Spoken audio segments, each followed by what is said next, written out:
Hello and welcome to Cartoonist Kayfabe. My name is Jim Rugg. I'm Ed Piscor. Going to look at Body Count from Image Comics, Kevin Eastman and Simon Bisley from 1994. Before we dive into this, I want to invite all of you watching to like, follow, and subscribe to the Cartoonist Kayfabe YouTube channel if you haven't done so already. Hit that bell icon next to the subscribe button. You'll be notified when we post new videos. It'll give you a leg up on the Kayfabe effect. Kayfabe effect, of course, we show off a book like Body Count. You decide you need it in your collection, and so does everybody else. They can get hard to find, prices can go up, so if you have that notification turned on, you'll be the first one looking for Body Count at your local comic shop, at Amazon, at eBay, wherever you try to track this down. It'll give you a little bit of a head start. And also, let these videos play through to the end. What that does is YouTube then shares our videos with other comics fans, people who haven't found Cartoonist Kayfabe yet, and that is how we grow Cartoonist Kayfabe, and we appreciate your help and support on that. Thank you very much. So, Ed, everybody knows I'm a big Simon Bisley fan. I was super excited whenever this was coming out in the early 90s, following Lobo, man, whatever Simon Bisley was going to put his name on, I was going to track down. And this is coming out from Image Comics when Erik Larsen is the publisher in the early 90s. I was all over this. I was very excited for it. Started out as a Mirage book. I think one issue was published, and I can't remember if it was Casey Jones and Raphael or Raphael and Casey Jones, but I think they had some issue like water damage or something delayed it, and it ends up showing up at Image Comics, where Teenage Mutant Ninja Turtles published a second volume around this time. So Erik Larsen may be lobbying those guys to bring the Turtles to Image, and they did. Yes, Body Count is a provocative title for the 1990s. How great is that cover? So good, man. Because of the controversy of the Ice-T band Body Count when their song Cop Killer. Like, you couldn't escape it for a long time there. So, like, that's the first thing I think about when I think of that word, Body Count. Yeah, I think provocative is certainly what they're going for. This is a super violent comic. Our main bad guy is Johnny Woo Woo. That's the other piece that's here is... this is a Hong Kong action film by Kevin Eastman in terms of layout and story, and then it's just Bisley putting the finishing touches on top of it. Eastman is a big nerd, and he wears his nerdiness on his sleeve, and his nerdiness is butch nerdiness, and everybody was up on the John Woo joints. It's like we all discovered them at the same time, like in that post, like Tarantino world. Did he introduce John? Like, I don't know how the introductions were made because I was a little kid, and obviously everybody else, it trickles down to the little kids, you know what I'm saying? But that name was on my radar, like, after, yeah, it's Reservoir around this Dogs time, and all that kind of the stuff. Hard Boileds and stuff. Yeah, I'm sure it was Tarantino was certainly talking about that stuff. I think with DVD sales, it was like we were kind of able to start getting things like Hong Kong action movies here in the States, maybe with like Suncoast and some of these video stores that you could track down some of these I would get my better DVDs. My Wu-Tang flicks. And, not a lot of story. Like, we'll be glossing through it. This is definitely a Simon Bisley fight comic kind of thing, action comic. So that's the stuff to pay attention to as we go through. I've read this several times, and it's pretty confusing. Yeah, There's a Hong Kong crime connection. This is Midnight, one of the main characters. Yeah, that's not April O'Neil. Of course, Casey Jones going to fall for her, and that's really how how Raphael and Casey Jones get involved in this mess. How about these textures right here with the drapery? Like, you've never seen anything like it. No, definitely not. And I feel like, this could be just like Biz. He's a British dude, UK. They don't have guns like we do here, man. But there's a lot of rectangles shooting bullets. Just squares. Just squares. Like rectangles in the shape of Uzis.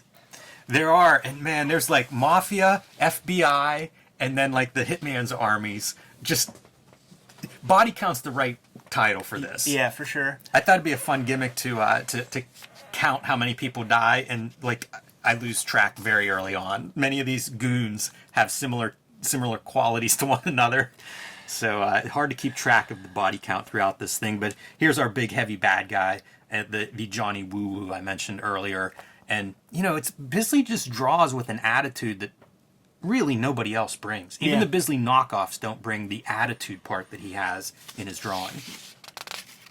This is one I'd be curious to see Kevin Eastman's layouts for also, because like some interesting panel layouts, as we go through here, you'll see these things of a lot of panels on some of these pages and a lot of back and forth in terms of that violence. Yeah, it feels like him. you know, and a lot of this stuff, it looks like Bisley like abides by the general composition of his figures. Who's up there? Yeah, and then adds just the inside details.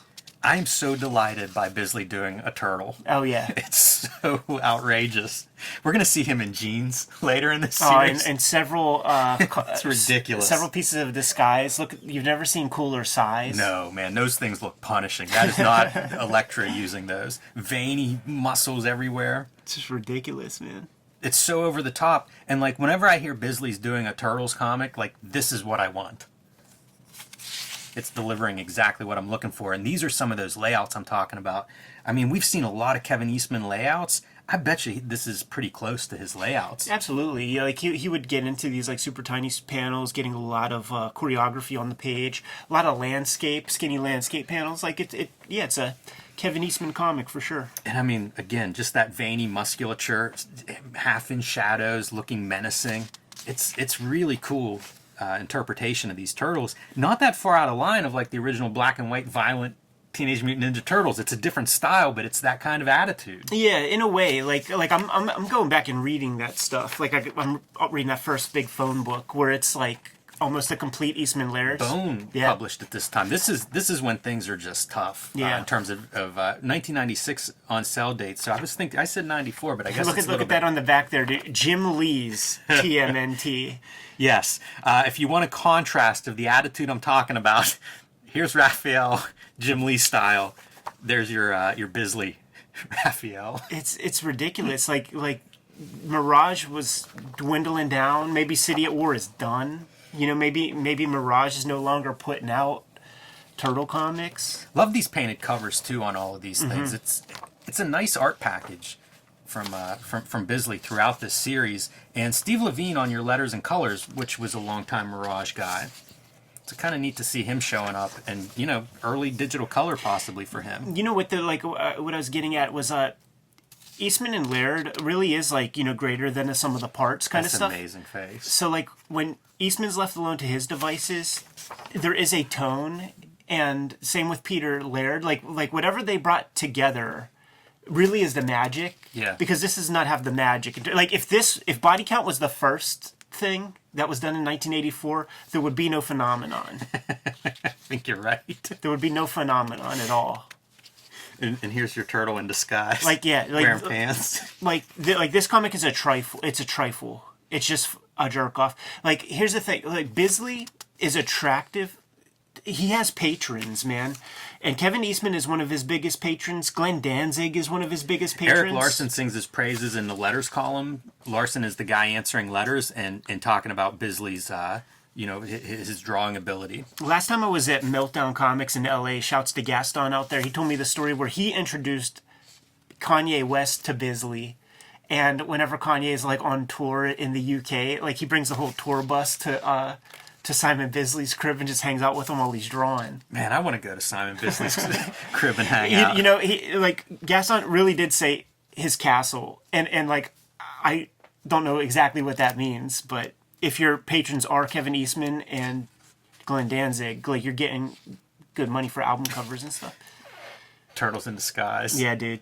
He's so squat and tiny. It's strange. But now we're hooking up with like local gangsters. So you just have like armies of dudes with guns in this book. That's kind of the premise here. Again, trying I think homage to some of those Hong Kong action movies. It's pretty obvious. Metal hands on your Johnny Woo Woo Hitman. And the Turtles image #1 issue here. And Eric Larson handling like the editorial of this stuff. It's amazing, like seeing these ads. It kind of brings it all back. This is a book that I bought back, when it was published. This is not one that I come to recently or pull out of dollar bins. This is one that at the time I was super into. Same with Larson stuff. The Larson universe at that time period was probably some of my favorite That's what reads. this is, man. It's a highbrow book. And I love how his sketch, it's almost like the legend Easter Island head. It really is. But a dead ringer for him. It It's really a good is. caricature Yeah, of it's him. good. This page, by the way, I think is repeated from issue 2.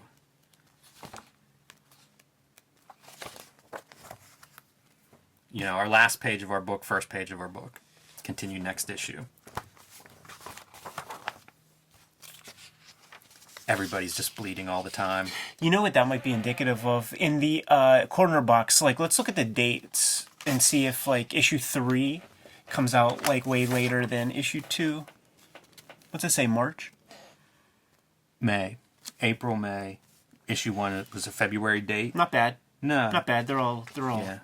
Okay. I'm just Check your year, curious. too. April and May 1996. Yeah. You Could have a pit. Can't take that for repeat, granted. a pit number 2.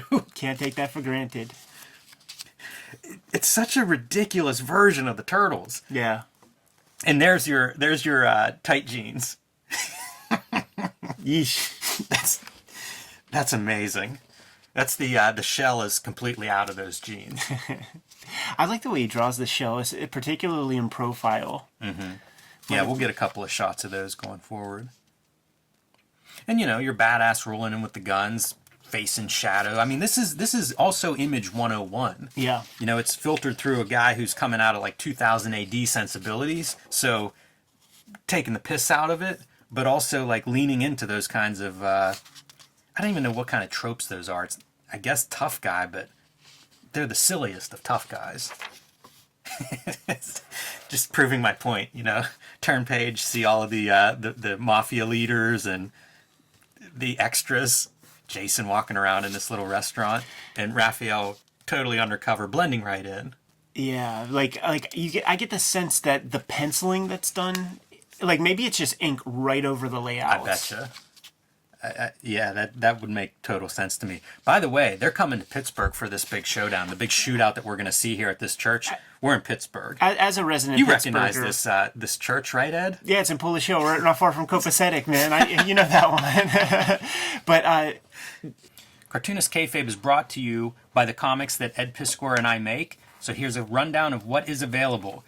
Hulk Grand Design, Monster, and Madness, a retelling of the 60-year history of the Incredible Hulk, is available in comic shops everywhere right now, including some very cool variant covers by Peach Momoko, Jeff Darrow, Ed McGuinness, Marcos Martin, and Cartoonist Kayfabe's own Ed Piskor, in addition to my covers. You can also find The Deadliest Girl Alive, Street Angel, and a variety of oversized hardcovers from Image Comics, Homeless Ninja on a Skateboard, and The Plain Janes, the first young adult graphic novels published here in the United States about a bunch of high school artists that get in trouble around their town doing public art. From Ed Piskor, Red Room, the antisocial network collecting the first series of Red Room comics, Murder on the Dark Web for Fun and Profit. Trigger Warnings, Red Room's second season, now in stores. 2 or 3 issues available already, and a 4th one on the way, coming soon. Banned in 22 countries and 10 comic book shops, but those shops will still order these comics. You just may have to ask for them by name. They may come out from under the counter whenever you ask for those, wrapped in a brown paper bag.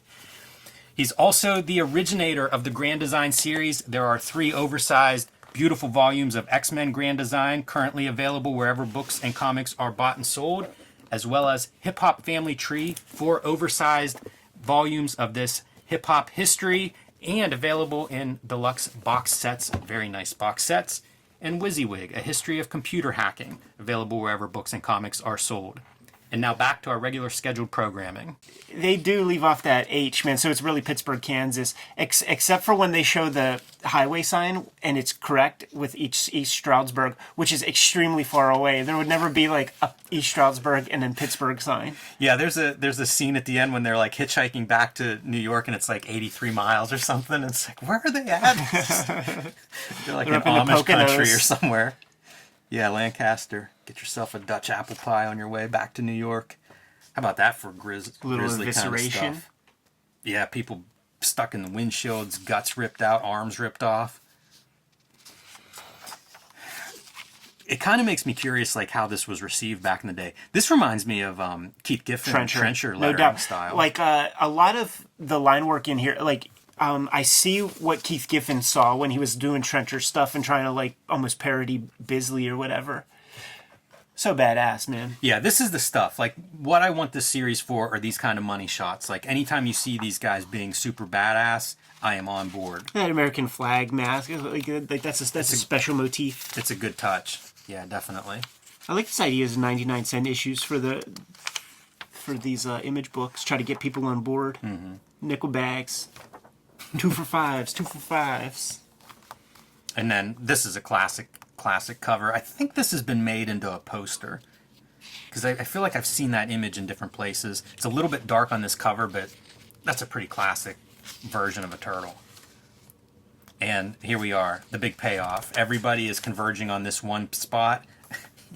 Bisley gun. Of course, you have teeth and eyes drawn on that thing. Yeah, the idea of a turtle using a gun, man, something special about that. Like, this is like the turtle comics that like kids would tell me about. Like, you got to see the cartoon is one thing, but you got to read the comics because the turtles have sex and you know, they're decapitating people, and that never happens. There's your turtle silhouette or side view of the turtle shell a little bit there, but Johnny is now using this guy as a shield hand through the guy's chest wound, shooting out the other side. Yeah, it's incredible.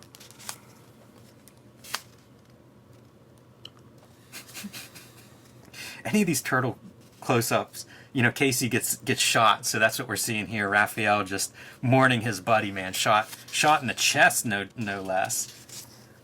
And here's Midnight, or Fact 2. That is a classic Bisley costume right there. Yeah, see any 90s heavy metal magazine for more. Rest in peace, Julie Strain. I'm not even sure like who this guy is in terms of the story, and like I said, read it a couple of times to try to sort out some of the threads. Yeah, I don't think Biz knows either. You need a better narrator or reader than me to tell you the pieces of what's actually going on. There are dudes who show up that I think are like Kevin Eastman's. Yeah, there was one, I think, in issue 2 that I was going to call out that looked like Kevin Eastman. And now we're going to get a knife fight. And they refer to each other as brother and sister, so I think this was a Hitman team at one point. But, of course, fighting to the death, because why not? Fighting to the death and trying to explain during the fight, during the Stanley-esque dialogue, what the plot is. But again, this is what I pay for a Bisley comic, is just muscled madmen going at it violently. And Raphael emoting. Olin Mills. Hashtag Olin Mills photo. Yeah, it's great moment. It's kind of cool how it comes across the page. Kevin Eastman layout flourish that makes a lot of sense and reads well. And Steve Levine, good job on the colors there to make that pop as a separate scene. And of course, Casey's all right. But repeating this, like really going heavy on the church motif. You know, we've seen quite a few of these. Pietas, is that the... holding our Jesus there in our arms. Seen a few of those. I didn't have that much Sunday school.